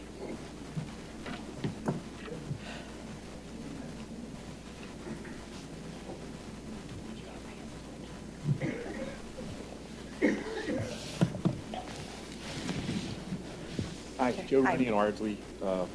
First off, I hope everybody will remember our troops are serving over in the Middle East. I know there's plenty of people from Montgomery County. My kids are on active duty, but they're not over there right now. But I know there's a lot of parents of Marines who are heading that way that are nervous. So God bless all of them, and thank you for their service. The second one is Women's History Month. But once again, I'm hoping somebody will say Our mothers and wives do an unbelievably crucial job. Moms are at work every single day at home, raising our next generation, volunteering in our schools, volunteering everywhere else, and God bless them and thank them for all that they do. They make our country great. Along that same line, like that gentleman just talked about, what I'm hoping is everybody remembers Alicette Schubert. Alicette Schubert, murdered by an illegal alien in Rockledge within the last month, okay? This is what our ICE agents are trying to do to keep us. Where's our immigrations officer? I don't know. Hopefully we'll rename it the Alicette Schubert Immigration Office, trying to protect our next person from getting murdered by an illegal alien. All right. The SAVE Act is an 80-20 issue, protect our votes. And Neil didn't say it. It's not that long. It's only been passed by the House. You can read it. It's 5 pages long. The whole idea is to make sure that everybody in this room, if you're an American citizen, your vote's not stolen by somebody who shouldn't be voting. And they are voting right now. Finally, what I wanted to talk about also was last Sunday, I attended an event that was attended by most of our row officers. It was at Bethlehem Baptist Church in Springside. I hope I have that right. And it was kind of concerning for me. I'm a retired Marine with 23 years. My wife is 24 years. 4 of our kids have served. And this gentleman was there. I'm getting filmed right now. He was there. So I have to tell you, it was the most, and I don't know if you gave permission for this because you weren't there, Commissioner Winder, but your picture was focused on the center of the altar of this thing. And I'm not sure. I was celebrating my stepdaughter's birthday, so I'm not sure what it was, but in any event, that was centered there. And I don't know how such a partisan political event is appropriate for a sanctuary of a church, but nonetheless, it was there. And I will tell you, it was the most anti-American event that I think I have ever been to. Now, I haven't been to an anti-ICE event, or I haven't been to a Antifa event, and maybe our friends in the Democratic Party are used to it, but it was also incredibly anti-Catholic. And all of our row officers were there, okay? It actually got so bad that the sheriff, Mr. Kilkenny, and the mayor of Ambler, Ms. Sorg, actually walked out, but none of the rest of them did. And I left stunned. I went home, I told my wife, I've told many people. Thanks, Mr. Rooney. Okay. David Morgan. Thank you. David.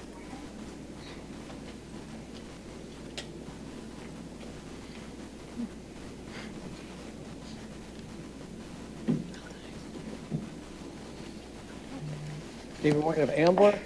I am concerned about data centers as well, and the one thing I think with all the water usage, maybe we have to limit it to the Delaware Bay and near Erie, Pennsylvania, where there's a lot of water all over the place, and so anywhere else, I think to tax the water is difficult. Sometimes at events, I beg for rain, I pray for rain, because we've had low rain. We had 40 days of no rain about last fall, the fall before, 2024. So Florida was really dry lately, and I was just down in Florida, so I missed last meeting. But it was good to go down there, and being down there, I swam in pools in the ocean. But I noticed in the airport there, a concern I mentioned before is human trafficking, and there was oral announcements in the airport, in Fort Lauderdale, about this issue. So be on the lookout for it occurring. And there was a sign posted too that mentions a program called Blue Campaign. Get informed, DHS.gov Blue Campaign. So I didn't follow up in researching that much, but so you're aware as county commissioners that it's a safety concern for our children, children from abroad who might be brought into America, to really keep in mind the safety of these people who are affected by that. Sometimes it's an employment situation, there's other reasons for human trafficking, but we have to really address this. There has been a county observance of early in the year, so it was a special month like February or January, but I think we really have to know more. And so it's neat to hear about the Hall and Istics business, which helps women after birth. I support that a lot. I have to find out more about them. We're honored today at the meeting. It's also nice to know that Monco Mamas acts as a social work agency, that they help people with better outcomes as pregnancy resources centers do. They help having the children up to 5 years old with supplies and helping the fellowship and helping women have leads to jobs and housing. So as the county's interested in housing, I think that's also a really good reason why we have our brochures. I think there might be some still from HHS on the table, which is great. Anyone coming to these meetings know that there is an agenda there you can obtain, and also I look for the new positions in the listings there. You can find that information. So knowing that we mentioned also the Easter or Resurrection Day holiday. There's also coming up Palm Sunday, Holy Thursday, and Good Friday. I wish all those who observe that a blessing in that, and thank you, commissions. Thanks, Mr. Morgan. Jim Thomas.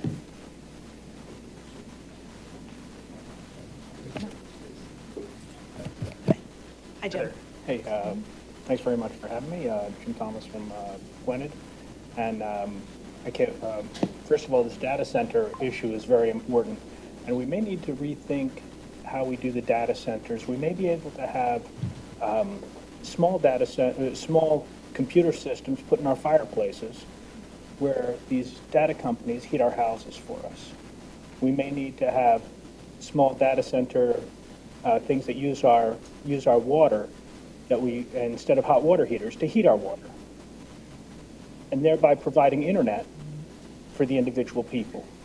We may have these data center computer systems installed near swimming pools so that they heat our swimming pools in the summertime and in the wintertime, so that we can use the energy, because apparently it costs a swimming pool water to do one Bitcoin transaction.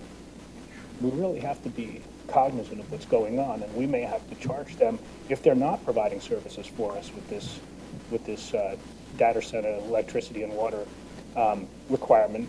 They may need to be charged far more than we humans have to, because we does not provide our water and our electricity to these computer systems at the expense of humans.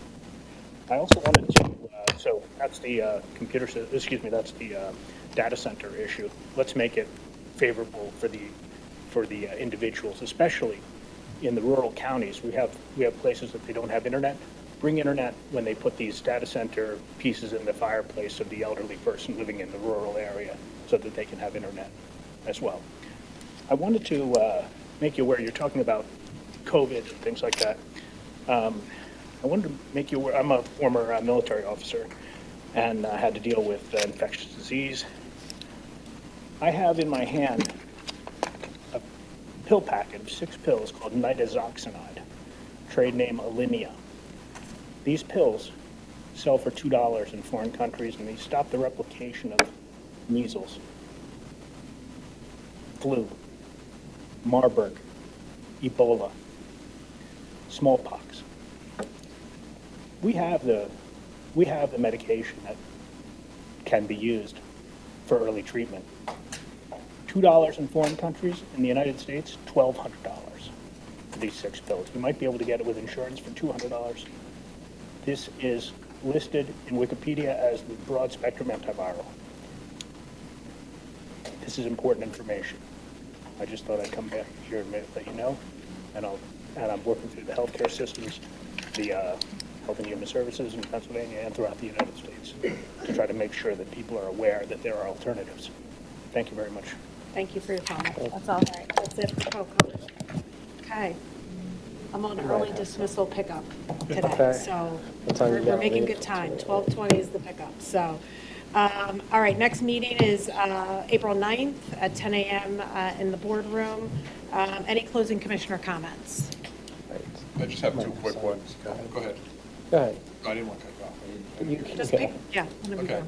Just two quick ones. I do support, I think that's a great idea as the county possibly doing May as Motorcycle Safety Awareness Month.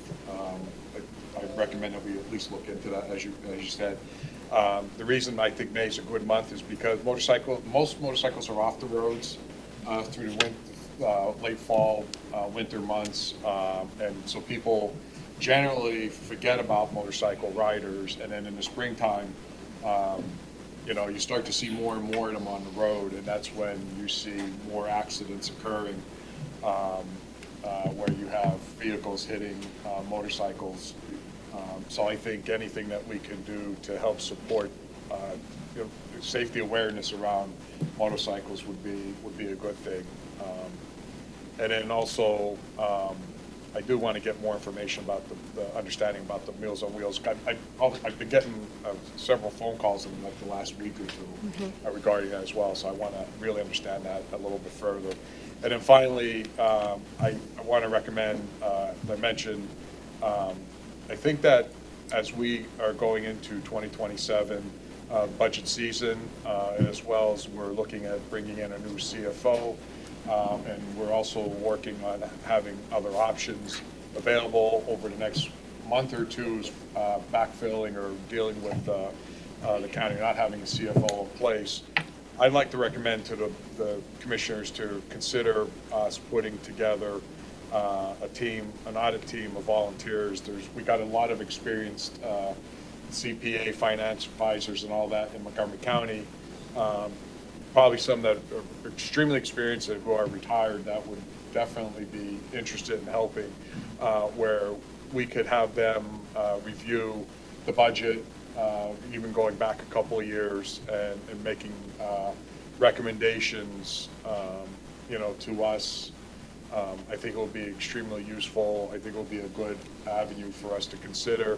And I don't believe other counties have done something like this, but I think that we could be, we like to be out in the forefront of different things here in Montgomery County, and I think this would be one of those where we could put a team together, maybe 4 or 5 really experienced individuals that would be, provide, review, audit of our budget this year, last year, maybe previous years, and put forward some recommendations as well.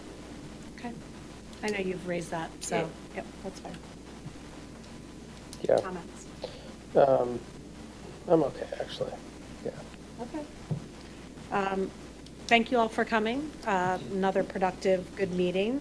I'd like to make a motion to adjourn the March 19th, 2026 meeting of the Montgomery County Board of Commissioners. Is there a second? Second. Second by Commissioner DeBello. Any board comment? Hearing none. All in favor? Aye. Aye. Motion carries. Next up, Salary Board. All right, do we have any public comment for Salary Board? Okay. If everyone could just hold on a second, we have one more quick meeting. Invite Tony to review the Salary Board list. Oh, I'm so sorry. No, it's okay.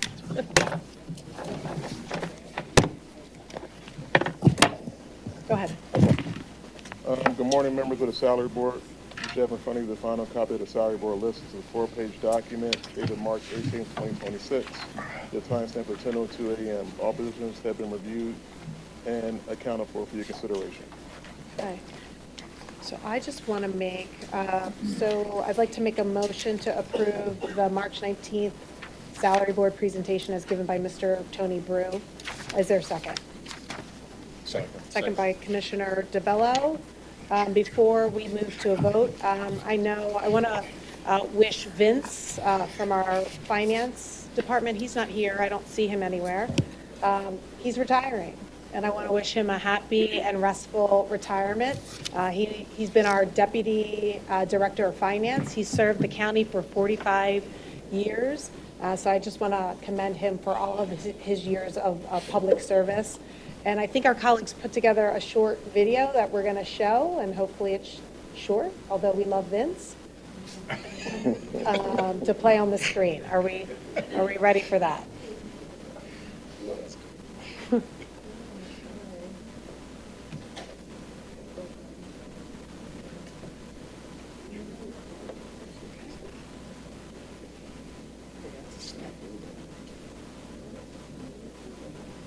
Not working?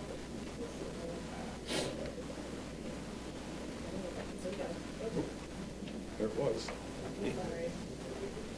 Hi, I just wanted to extend my congratulations to Vince on his announcing he's retiring.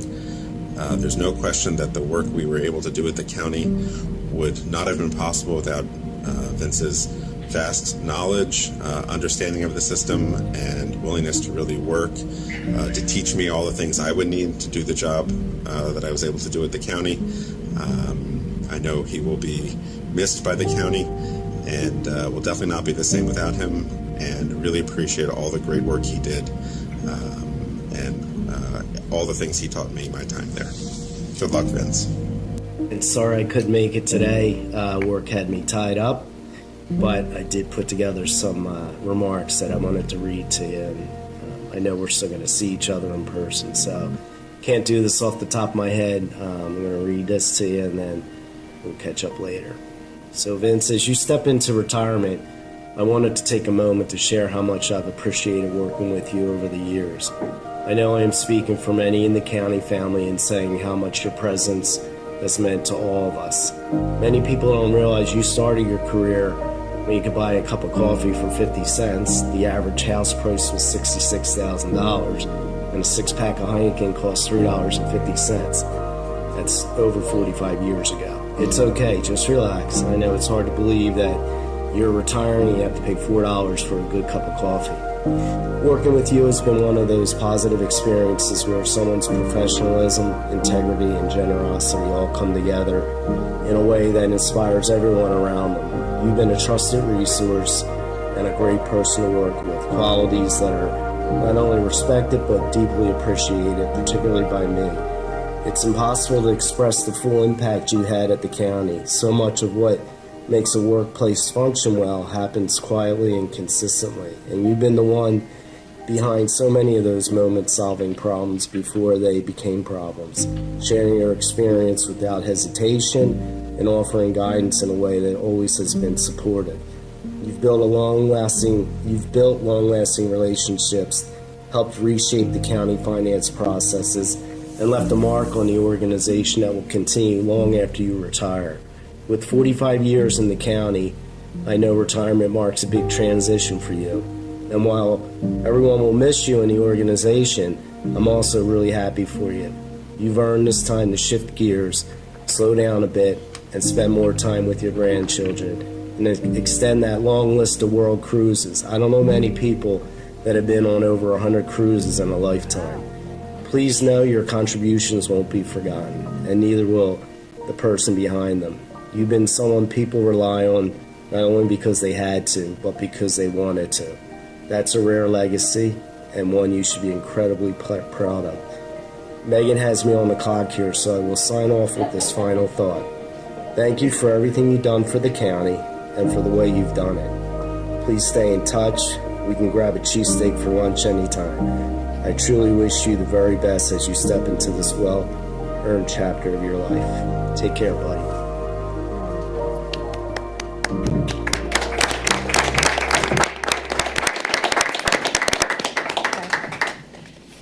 So I'm a little misty-eyed on that.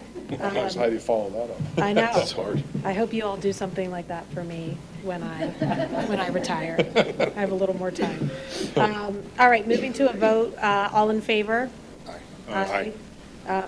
Motion carries. Next up, I'd like to make a motion to adjourn the March 19th, 2026 meeting of the Montgomery County Salary Board. Is there a second? Second. Seconded by Commissioner DeBello. All in favor? Aye. Motion carries. Meeting is adjourned. Thanks, everyone.